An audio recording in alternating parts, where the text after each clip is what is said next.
अस्सलामुअलैकुम नाजरीन, प्रोग्राम तालीम और दुनिया में मैं हूं आपकी मेज़बान मरीम खान। नाजरीन, आज हम अपने प्रोग्राम में डिस्कस करने वाले हैं कि बदलते हुए वक्त के साथ साथ, क्योंकि हम 21वीं सदी में हैं, जदीद दौर है, और हम आज ये जांचने की कोशिश करेंगे कि हमारा जो एजुकेशन सिस्टम है किस लेवल पर है, और अगर हम इसका मुकाबला करें बाकी एजुकेशन सिस्टम के साथ तो हम कहाँ पर स्टैंड करते हैं, और हम अपनी सोसाइटी को कहाँ पर देखते हैं कि उसका रुख जो है वो किस तरफ जा रहा है। क्या हम एक एजुकेटेड सोसाइटी जो है उसको प्रमोट कर रहे हैं, हम किस तरह के सिटीजन्स हैं उनको सामने ला रहे हैं, और हम फ्यूचर की जो एक इन्वेस्टमेंट होती है स्कूल्स की जानिब से, क्या वो अपना बिजनेस कर रहे हैं, क्या उनकी तरफ से भी कोई अखलाकियात का जो उनकी जिम्मेदारी बनती है स्टूडेंट्स को लेके, एजुकेशन को लेके, क्या वो पूरी कर रहे हैं।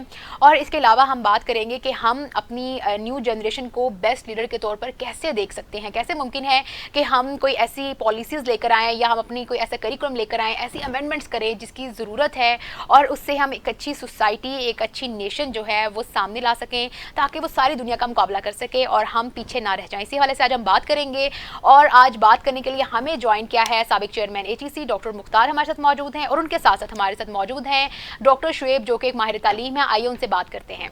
सबसे पहले सर, आप दोनों का बहुत शुक्रिया, आपने आज हमें प्रोग्राम में वक्त दिया। थैंक यू जी, बहुत शुक्रिया जी। डॉक्टर मुख्तार, सबसे पहले मैं आपसे क्वेश्चन पूछना चाहूँगी कि 21वीं सदी है, जदीद दौर है, आप क्या देखते हैं कि किन तकाज़ों के मुताबिक जो है पाकिस्तान में निज़ाम तालीम होना चाहिए? बिस्मिल्लाहिर्रहमानिर्रहीम, बहुत शुक्रिया जी।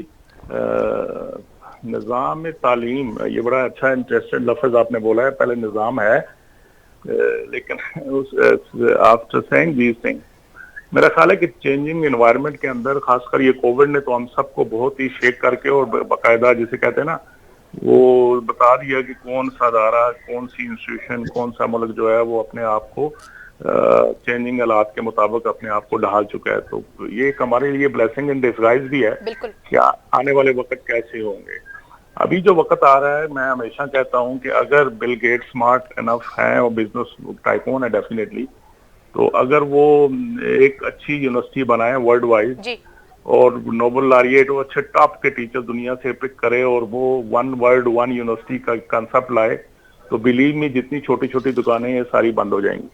क्योंकि इस वक्त जो आने वाले वक्त में तालीम का वो कन्वेंशन तरीका नहीं है कि एक टीचर क्लास में आएगा। डेफिनेटली टीचर का रोल खत्म तो नहीं होता, लेकिन उसके रोल एक डिफरेंट सिनेरियो में चले जाएंगे, और आने वाले वक्तों पे मशीनें पढ़ाएंगी और रोबोट्स पढ़ाएंगे, और टीचर बैक एंड पे बैठ के ब्रेन का काम करेंगे।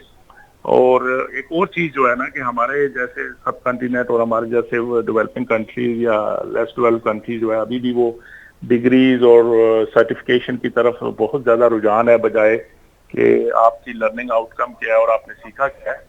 लेकिन जो आने वाला वक्त है वो हैंड एंड स्किल के ऊपर जाएगा, जो वेस्ट में था पहले कि लोग ये डिग्री कोई नहीं देखते थे, वो कहते थे कि आप काम क्या कर सकते हो, कर क्या सकते हो। नई टेक्नोलॉजी में अगर आप हैंड एंड ट्रेनिंग लेके, शायद छोटी छोटी ट्रेनिंग लेके, लोग मार्केट में ज्यादा अर्निंग करेंगे बनिस्बत वो डिग्री होल्डर। तो मैं ये नहीं कहता कि डिग्रियां नहीं लेनी चाहिए, जरूर लेनी चाहिए, degree should be the base, लेकिन आपने फिर उसमें देखना है कि मैं कौन सी यूनिक सेलिंग प्रोपोजिशन, अब मेरे अंदर को टेक्निक्स जो मैंने सीखी हैं या मैंने स्किल सेट जो ली हैं, जो मैं डिलीवर करके मार्केट में अपनी जगह बना सकता हूँ। तो बिल्कुल टोटल कॉन्सेप्ट चेंज हो रहा है, हो चुका है, और हमारी तरफ लेट पहुंचता है, लेकिन हमें भी उसके मुताबिक अपने आप को एडजस्ट करना पड़ेगा। जी, अच्छा डॉक्टर शुएब, आपकी क्या राय है? जिस तरह से अभी डॉक्टर मुख्तार ने बताया है, उन्होंने बताया है कि फ्यूचर में जो टीचिंग का मेथड है वही जो है वो चेंज होने वाला है। बड़ी उन्होंने एक मतलब लर्जा देने वाली बात की है कि जो टीचर्स हैं वो बैक हैंड पे किस तरह काम करेंगे और किस तरह से उनसे काम लिया जाएगा। तो आप क्या समझते हैं कि हम तो अभी करिकुलम को चेंज करने की बात कर रहे हैं पाकिस्तान में, तो अभी मौजूदा हालात को देखते हुए फ्यूचर के हवाले से उन्होंने खदशात बताए हैं, आप इस पर क्या कहेंगे?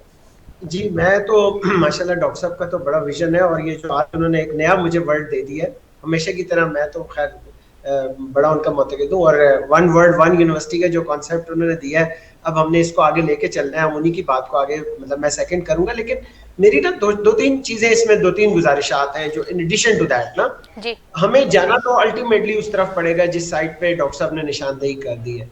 लेकिन अब प्रॉब्लम क्या है हमारे यहाँ, आप ये देखें ना, अगर थोड़ी सी हम अपनी ग्राउंड रियलिटीज को देखें, हम बदकिस्मती से जिस माइंडसेट के अंदर हम फंस गए हैं ना, एक जो विशेष सर्कल के अंदर हम फंस गए हैं कि जनाब हमें बच्चों के नंबर चाहिए, नंबर वन पेरेंट्स को, जो सबसे पहले, क्योंकि 3 बच्चे मैंने भी पाल के बड़े किए, तो हमें एक तो नंबर वन बच्चों के नंबर चाहिए, फिर हमें उन्हें डॉक्टर इंजीनियर भी हर सूरत में बनाना है, फिर अगर वो डॉक्टर इंजीनियर नहीं बनते तो हमारी प्रायोरिटी में ये भी है कि भाई दूसरी हमारी जो टॉप ऑफ द लाइन लाइनें हैं कि हमने उनको या तो आर्मी में भेजना है या उन्हें हमने सिविल सर्विसेज में भेजना है।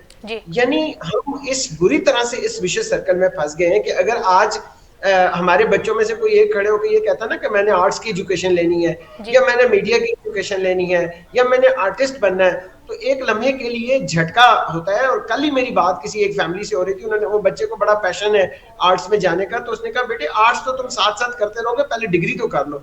यानी अभी तक हमें ये माइंडसेट से नहीं निकल सके कि भाई हमारी एजुकेशन क्या होनी चाहिए। जो एक पेरेंटल माइंडसेट है ना, जिसके अंदर इस वक्त बच्चा जकड़ा हुआ है, और जब तक वो हमारा मतलब ग्रास रूट लेवल पे बदकिस्मती से वो पेरेंटल माइंडसेट चेंज नहीं होगा ना, उस वक्त तक हम कोई बहुत ज्यादा ना रेडिकल चेंज एक्सपेक्ट नहीं कर सकते। ये है एक साइड।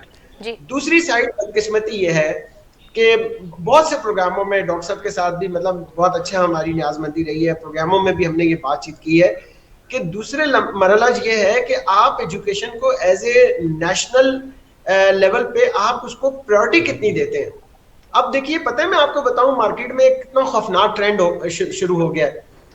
मार्केट में ये फील आना शुरू हो गई है कि यार ये जितने पढ़े लिखे लोग हैं ये तो मुलाजमत उनकी कर रहे हैं जो अनपढ़ है। ठीक है, मैं अब यहाँ कोई स्पेसिफिक नाम नहीं लूंगा, लेकिन आपकी जो टॉप ऑफ द लाइन अगर कोई यहाँ इंडस्ट्रियलिस्ट बैठा हुआ है, कोई मतलब प्रॉपर्टी टाइकॉन बैठा हुआ है, कोई और यहाँ पर जो सनतकार बैठा है, ये वो, आप उनकी जरा डिग्रियां तो चेक करें, उनकी क्वालिफिकेशन तो चेक करें। और उनके पास हमारे जैसे कई पीएचडी इस वक्त मुलाजिम है। तो ये भी एक बड़ा खतरनाक ट्रेंड शुरू हो गया है कि भाई आया पहले ये भी देखना जरूरी है कि क्या वाकई एजुकेशन एक मिरेकल है और वो आपकी जिंदगी को बदल सकता है, जिस तरह इस एजुकेशन ने मेरी या डॉक्टर मुख्तार साहब की जिंदगी को बदला। ये भी एक बड़ा इस वक्त चैलेंज है, क्योंकि अब लोग क्विक फिक्सेस की तरफ जा रहे हैं ना। वो कहते हैं भाई इतना लंबा चौड़ा जाने की जरूरत नहीं है, प्रॉपर्टी का काम शुरू करो, 2 तुम्हारे छक्के लगेंगे, तुम करोड़ 1.5 करोड़ रुपए के मालिक बन जाओगे। टीचिंग में तुम सारी जिंदगी हमारी तरह रगड़ा खाते रहो, किराए के घर से नहीं निकल सकोगे। तो ये जो एक आपका ना जो कुछ बिटर रियलिटीज है ग्राउंड की, वो आपको आगे बढ़ने ही नहीं दे रहे। फिर तीसरा एक और इसमें फैक्टर है जो आपका सोसाइटी का फैक्टर है कि आप ये देखिए कि आपको पढ़ा लिखा डॉक्टर वो सड़कों पर एहतजाज करता हुआ नजर आएगा, काले कोट पहन के आपको पढ़ा लिखा वकील सड़कों पर एहतजाज करता हुआ नजर आएगा, कहीं आपके इंजीनियर रुल रहे हैं, कहीं आपका कोई और रुल रहा है। तो ये भी मतलब ये कुछ ऐसी ग्राउंड रियलिटीज है कि हम इनमें बड़ी बुरी तरह से जकड़े हुए हैं। इसमें जो वो हमारा ख्वाब है, जो हमारे जैसे लोग हैं वो ये सोचते हैं कि यार ये तो तालीम मुआवजा था और हम अपने बच्चों को भी ये दे के जाएं। और अब तो डॉक्टर साहब ने जैसे एक आइडिया दे दिया वन वर्ल्ड यूनिवर्सिटी का, ये बहुत आइडियल सर्कमस्टांसेस है। लेकिन सबसे बड़ा चैलेंज है कि हम इस सर्कल से कैसे निकलें, जो मैंने आपको 3 एस्पेक्ट बताए हैं, ये सबसे बड़ा चैलेंज। बिल्कुल सही। अच्छा डॉक्टर मुख्तार, जैसे कि इन्होंने भी अभी कहा है कि माइंड को कंट्रोल करने की कोशिश की जा रही है, यंग जनरेशन की, उनका जो एक तासुर है एजुकेशन को लेके उसको उससे हटाया जा रहा है, डिट्रैक किया जा रहा है। इसमें कौन जिम्मेदार है, किसको क्या फ़ायदा हो सकता है, क्यों इस तरह के जो सोसाइटल जो एक प्रॉस्पेक्ट है किस तरह से दिया जा रहा है, आप क्या समझते हैं इस बारे में? देखें, बिल्कुल सही शोएब साहब ने कहा। बात यह है कि हमारे यहाँ भेड़ चाल एक ट्रेंड है बेसिकली जिसको कहते हैं जी। इसमें भी कोई दूसरी राय नहीं कि मैं हमेशा कहता हूँ कि आड़ती लोग एजुकेशन में आ गए। तो जो बदकिस्मती है इस मुल्क की, नेचुरली प्राइवेट सेक्टर को आना चाहिए। मुझसे किसी बिजनेसमैन ने पूछा कि मैंने इतना इन्वेस्टमेंट करके यूनिवर्सिटी बनाई, डॉक्टर साहब वो चलती नहीं, मुझे कोई मशवरा दें।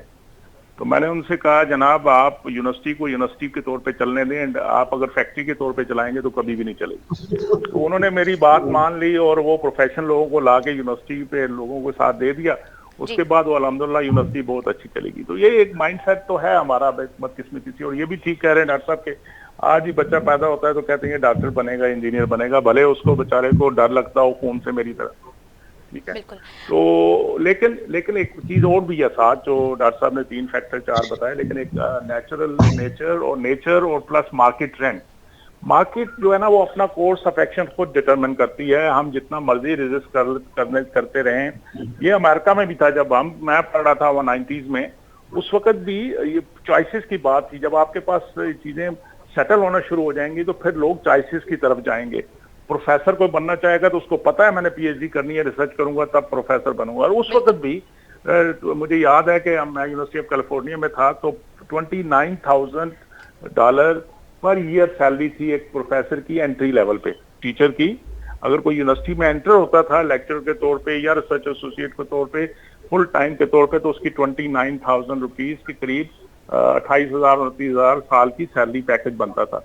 लेकिन अगर कोई सिंपल MBA करके और कहीं टाको बेल में मैनेजर लग जाता था तो उसको स्टार्टिंग सैलरी 35 से 45 के दरमियान बनती थी। तो ये चॉइसेस की बात थी, उस वक्त भी लोग PhD करते थे और अपने कैरियर अपनी चॉइस के मुताबिक बनाते थे। आज भी यही होगा कि चीजों आस्ता आस्ता जब चीजें स्टेबल होनी शुरू हो जाएंगी, नए ट्रेंड आने शुरू हो जाएंगे, तो लोग आस्ता आस्ता अपने अपने वो खिलते जाएंगे, अपने अपने खानों में फिक्स होते जाएंगे। मेरा ख्याल है इस चीज से हमें इतनी वरी नहीं करना चाहिए, हमें अपना काम सही तरीके पे करना चाहिए।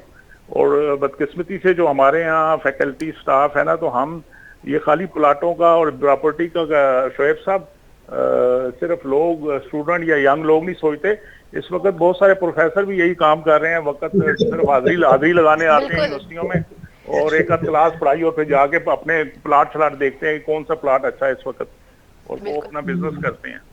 तो उसमें खैर बिजनेस में कोई बुराई नहीं है, लेकिन अपना जो बेसिक आपका काम है उसको नेक नीति से, और जिसे कहने से मैं कहता होता हूँ ना कि हमें एजुकेशन में दरवेश लोग चाहिए जो अपनी तन मन लगा के एजुकेशन दें और इस कौम का आगे फ्यूचर को सेफ गार्ड करने की कोशिश करें।